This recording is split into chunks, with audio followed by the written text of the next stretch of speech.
pessoal, boa noite.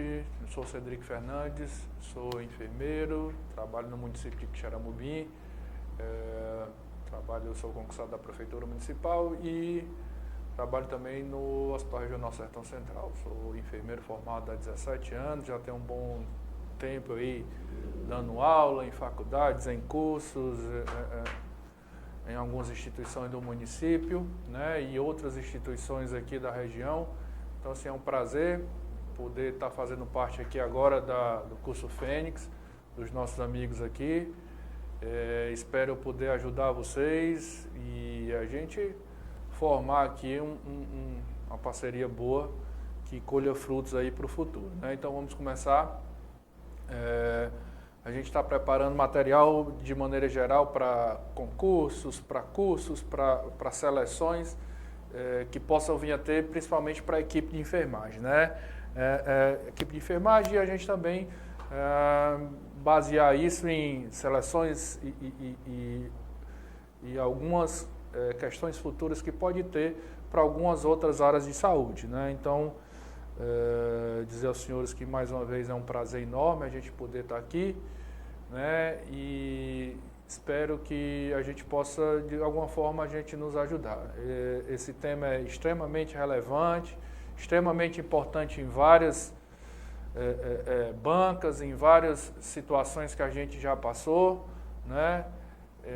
E que a gente possa estar ajudando os senhores da melhor maneira possível, né, para que você possa galgar o seu sucesso aí mais à frente, um tão esperado concurso público que todo mundo deseja e todo mundo almeja, a gente enquanto profissional de saúde, né? Então, hoje a gente vai falar sobre dengue e seus processos clínicos, a sua apresentação, né, e suas formatações de maneira geral, né? Posso apresentar aqui aos senhores, né, que a gente mostrar aqui os slides para que fique à disposição de vocês, né? A dengue é uma doença clínica, né, uma doença febril aguda, né, e ela tem como característica principal, né, o que a gente pode mostrar aqui a vocês, essa questão da presença da febre. É uma doença viral, então ela é uma virose, né? Todas as doenças que são causadas por vírus é uma virose, então uma das coisas que a gente tem que ter cuidado é quando a gente, vamos dizer assim, a gente menospreza quando a gente diz que o paciente tem uma virose. Então toda doença viral é uma virose, né? Então, assim, algumas pessoas, alguns nichos têm a mania de menosprezar esse nome, mas quando a gente fala em virose, em doença viral, é porque é uma doença viral. Ela é febril, então a principal característica da dengue é ela apresentar febre. É uma doença febril aguda, né? Então, tudo que é aguda, a gente tem um tempo de determinação, um prazo de determinação. Então, eu digo quando é febril aguda, é de 0 a 7 dias do aparecimento dessa febre. Muito pouco provável que seja dengue, febre após 7, 8 dias. Então, assim, essa é uma das características básicas da doença. A gente vai ver aqui durante a aula outras doenças que são, outros sintomas que são importantes da dengue, mas essa eu acho que é a principal caracterização da dengue, é que ela é uma doença febril, né? E é febril aguda, ela vem abruptamente e ela tem um tempo pré-determinado dessa febre, então muito pouco provável que depois de de um certo período de tempo, ela venha apresentar ou essa febre ser dengue, né? Ela é transmitida pela fêmea do Aedes aegypti. A fêmea, na sua patogenia, na sua fisiopatologia, ela necessita se alimentar do sangue humano, né? O sangue humano tem algumas proteínas que vai amadurecer os seus ovos, então a fêmea procura o ser humano, né, para ter contato com o repasto sanguíneo, e esse repasto sanguíneo, porque tem proteínas que são extremamente importantes para a maturação dos ovos e a perpetuação da espécie. Então quem faz a transmissão da doença é a fêmea do Aedes aegypti. Ela, com seus ovos, ela precisa do nosso sangue e ela vem ao picar o ser humano, ela está infectada com o vírus, que nela, né, no Aedes, não causa problema nenhum e transmite através da picada, ela transmite isso, os vírus, né, pro pessoa que foi previamente picada. Ocorre no mundo inteiro, são 4 sorotipos, 1, 2, 3, 4, né, e aí a gente vê a presença no Brasil dos 4 sorotipos, né, 1, 2, 3, 4, algumas épocas uns mais importantes, outros menos importantes, né, e aí o aparecimento dessas doenças ela é bem ligada a qualquer um dos 4. Essa figura é extremamente importante, a gente vê, né, principais locais de transmissão da dengue no mundo, né, e a gente vê que o nosso país, né, o Brasil, está intimamente, né, conectado, colocado dentro desse local de transmissão, né? Então nós temos dengue o ano todo, o tempo inteiro, né? Lógico que ela é uma doença mais sazonal dos períodos chuvosos, até pela sua forma de reprodução do mosquito transmissor, né? Que é o Aedes, mas também por estar entre os trópicos, né? Então isso é uma das características, né? Que elas são doenças basicamente tropicais, né? E aí é uma das características que nos inclui nesses patamares de endemias. Hoje a dengue é uma doença endêmica no Brasil, né? E aí o vírus da dengue, como eu disse, é um dos grandes problemas, é porque ele tem 4 sorotipos diferentes, com subtipos, né? Apesar de ter dengue 1, dengue 2, dengue 3, dengue 4, a gente sabe que dentro dos tipos, cada um, do 1, 2, 3, 4, a gente ainda vê, né, a presença de subtipos dentro dessa classificação 1, 2, 3, 4, que isso vai acarretar, que pode ser um dos desencadeadores de doenças mais graves, mais leves, e aí vai depender da fisiopatologia, vai depender da pessoa, vai depender da imunidade, vai depender de outras situações, mas que a virologia, né, o aparecimento da doença, o desenvolvimento da doença, casos graves, né, está muito ligado a isso também, a vários tipos da doença. Nós temos 4 tipos e subtipos dentro dos próprios tipos, né? Cada sorotipo, 1, 2, 3, 4, proporciona imunidade cruzada. Então, se uma vez eu peguei dengue 1, eu ganhei imunidade ao dengue 1 e posso desenvolver ainda outro tipo, dengue 2, dengue 3, dengue 4. E quando eu desenvolvo dengue 1, eu ganho por um certo tempo, um certo período, a imunidade cruzada, a imunidade específica, né? A imunidade cruzada para o outro subtipo. Então, se eu pegar o dengue 1, por um certo período, em torno de 60 a 90 dias, muito pouco provável que eu desenvolva qualquer outro tipo. Eu ganhei imunidade ao vírus 1, caso eu venha desenvolver a doença, e muito pouco provável que eu desenvolva outro tipo de dengue entre 60 a 90 dias. Todos os sorotipos podem causar dengues graves, né? Hoje a classificação mudou, nós vamos já chegar a isso.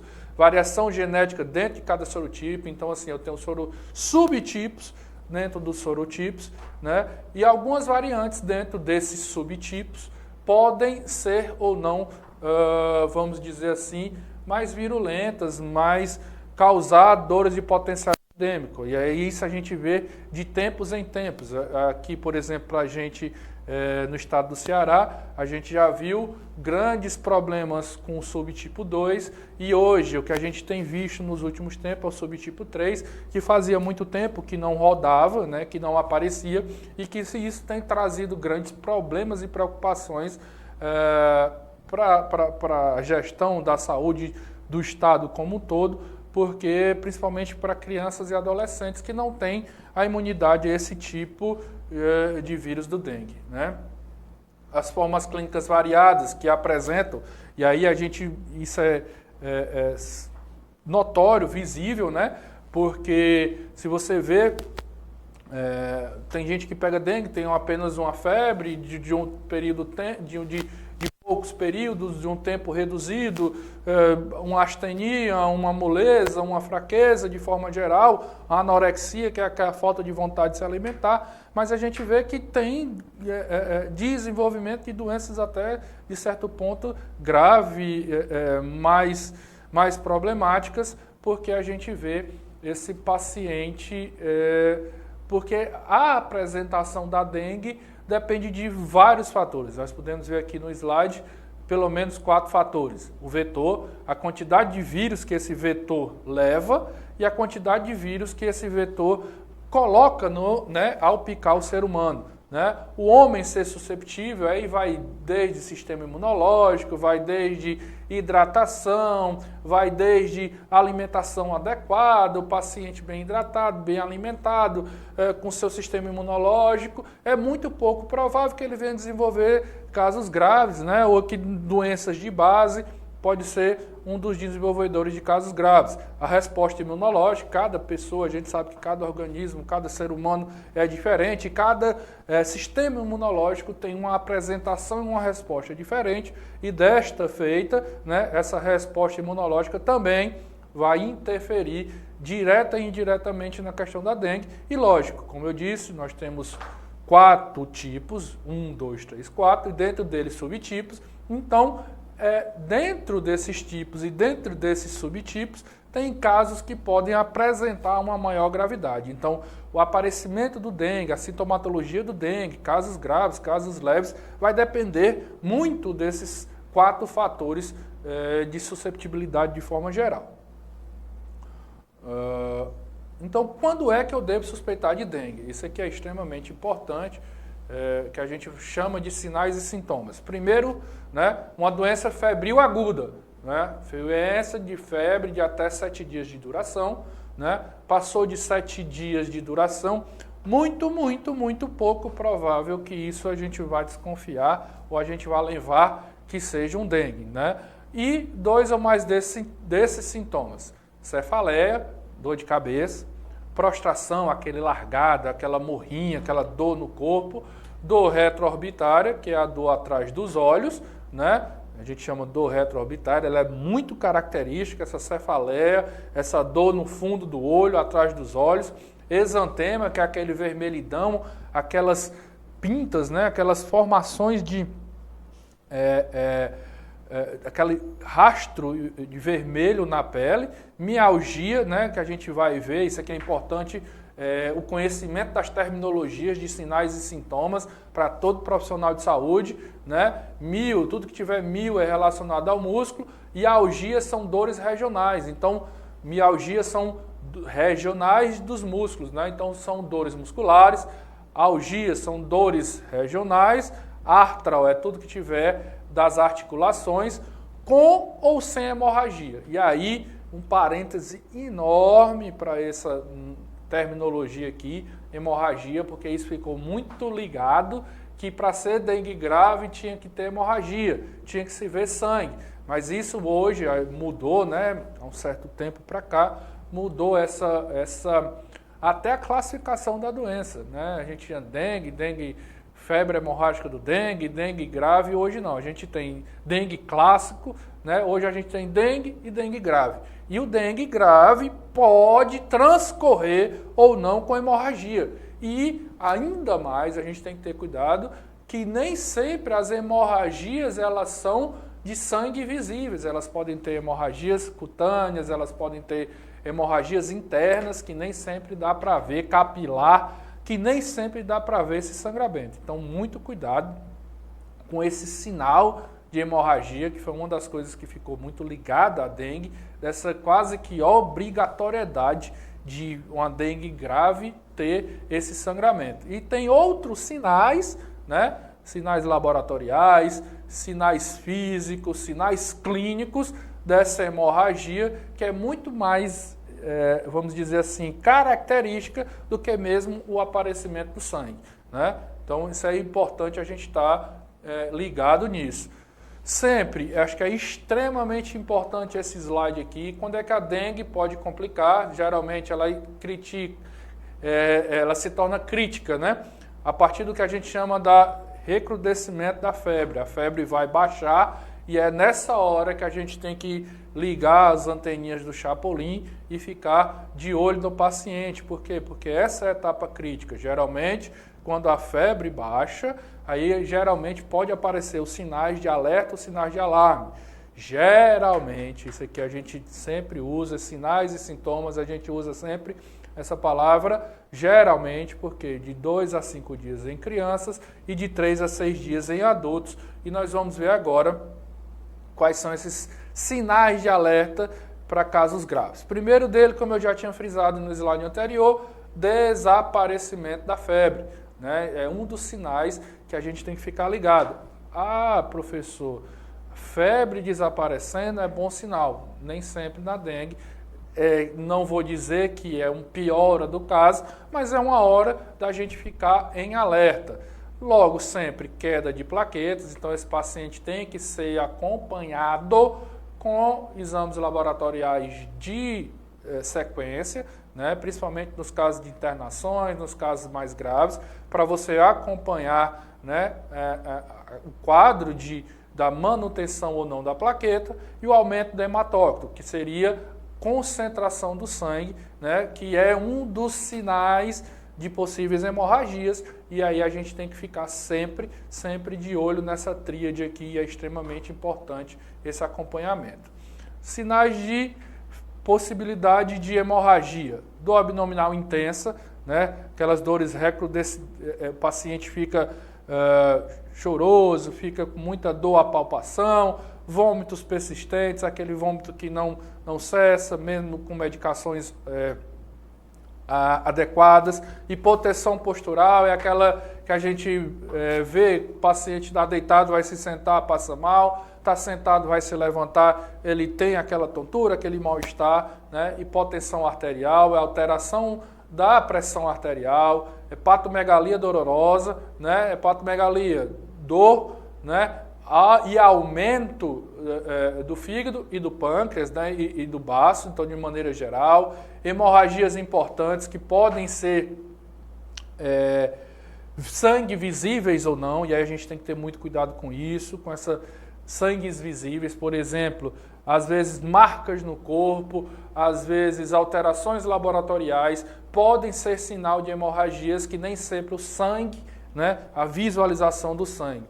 Extremidades frias, né, pulso filiforme, né, pulso fino, né, as extremidades frias, sudoreicas, até cianóticas, podem ser sinais de casos graves de dengue, agitação e letargia. Então ele também tem essa mudança neurológica, o paciente pode ter alterações e mudanças neurológicas. Aqui é um quadro que eu acho que é extremamente interessante, né? Quando a temperatura baixa, é o que a gente vê o aumento, né, o aparecimento do choque dos problemas hemorrágicos. Então é por isso essa ligação, né, aparecimento, diminuição aqui da febre, a gente vê o aumento dos casos de hemorragia, dos casos mais graves. Então a gente pode tentar ligar isso um ao outro, né, e geralmente acontece dessa forma, né? E aí esse outro slide aqui é extremamente importante também.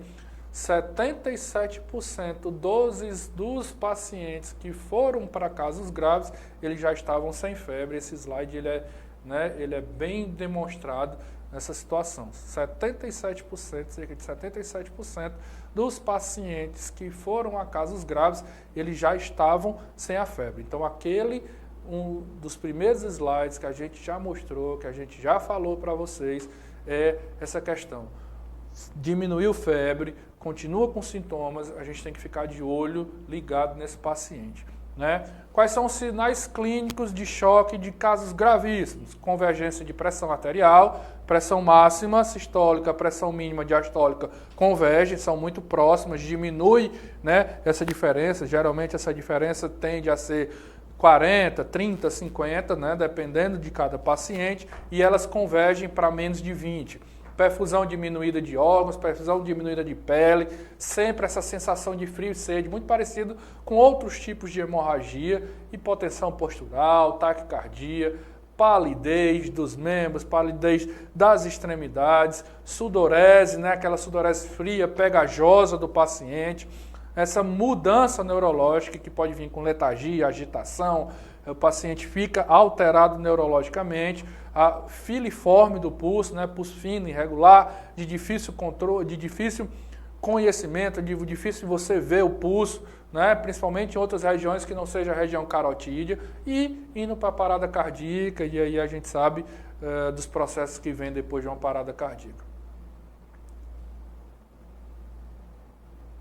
Aqui eu achei esse slide bacaníssimo, isso é uma caracterização, né, que a gente pode estar mostrando aqui a vocês, que a gente chama do mar, né, mar vermelho com pintas brancas. Isso aqui é a característica básica do exantema clássico de dengue, né?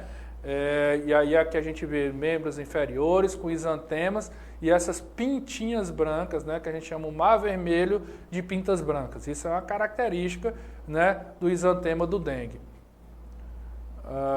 A hemorragia no dengue, ela é, como eu disse, às vezes ela não é visível, né? Às vezes ela não é o sangue visível. Isso aqui durante o processo da verificação de PA, verificação de pressão do paciente, fica essas marcas de hemorragia, de pressão na pele, dos vasos capilares, dos vasos sanguíneos da pele. Isso aqui, em pacientes, muito provavelmente são sintomas que podem vir o profissional de saúde começar a desconfiar que isso aqui o paciente está indo para um quadro de maior, de um prognóstico pior. Por quê? Porque isso aqui pode ser sinal de hemorragia. Por exemplo, em mulheres, é muito normal a gente olhar aqui se o sutiã, né, está fazendo uma pressão e se tem marcas, né? Então assim, a gente pode estar olhando essas situações. Por exemplo, mulheres com aparecimento de sangramentos fora do período menstrual, né, ou 2, 3 menstruações também pode ser sintomas de hemorragia no dengue. Então, assim, a gente tem que investigar isso muito bem investigado, e como eu disse e friso mais uma vez, nem sempre é necessário ver o sangramento de gengiva, sangramento de nariz e outras situações para que tenha hemorragia no dengue. Isso aqui, durante punção, a gente pode ver, né, a formação de hematomas, né, e são bem característicos. Isso não é para acontecer, né, muito provavelmente aqui é porque nós estamos tendo processos de transformação em dengue grave, né. Mais uma foto que a gente fala de hematomas, mostra hematomas, que eu acho que é interessante.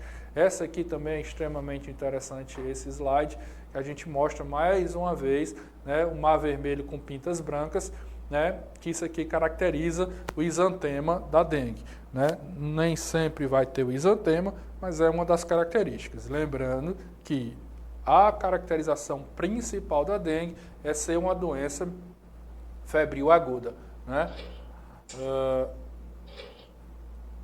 A biolia, isso aqui é extremamente importante, sempre cai, né, nos cursos, nos concursos de forma geral, como é uma doença endêmica, sempre acontece, né? A gente vê a fase aquática, que ela da fase aquática ela tem ovo, larva e pupa, né? E aí ele vai demorar, né, cerca de 7 a 10 dias.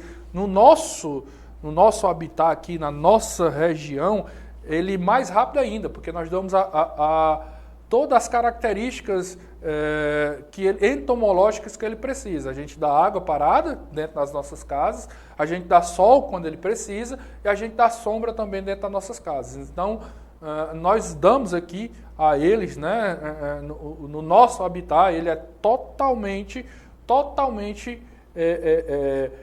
urbano, domiciliar hoje no Brasil, né? Então nós damos toda a condição dele se manter e ele se desenvolver. Então a gente tem duas fases, a fase aquática e não aquática. A fase aquática é do seu maior tempo, ovo, larva e pupa, e a fase não aquática de inseto alado. A fêmea sempre nasce pronta para acasalar e cerca de 20 a 40% dos ovos colocados por uma fêmea infectada, eles já nascem infectados, né? O macho, após 24 horas, já está pronto para acasalar, a fêmea já nasce pronto para acasalar. O mosquito, né, adulto, ele dura de vida em torno de 30 dias, e isso é extremamente importante, esse período, para a gente entender todo esse processo, né?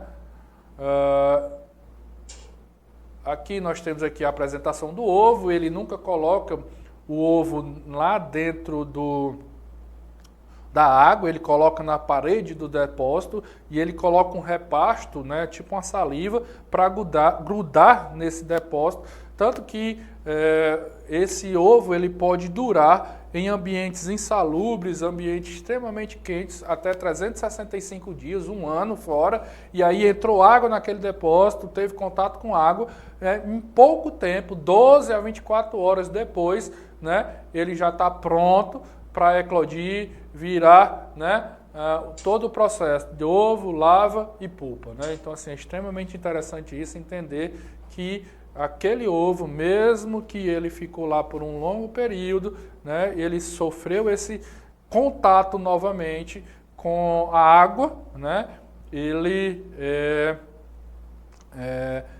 pode eclodir normalmente. Então, por isso que é tão indicado quando as redes, as propagandas, né, que a gente faça, ao limpar os nossos depósitos, ao limpar os nossos reservatórios de água, a gente faça, né, a lavagem, a limpeza, a esfregar os depósitos. Por quê? Porque a gente tira, né, ao esfregar esses ovinhos, né, esses ovinhos aqui, né, que a gente pode, né, esses ovinhos aqui que podem estar pregados na parede dos depósitos. 30% a 40% já nascem prontos, né, para transmitir a doença, já nascem infectados, né? A lava é aquele famosinho que a gente conhece mais, é o que a gente dá para ver mais, é o cabecinha de prego, né?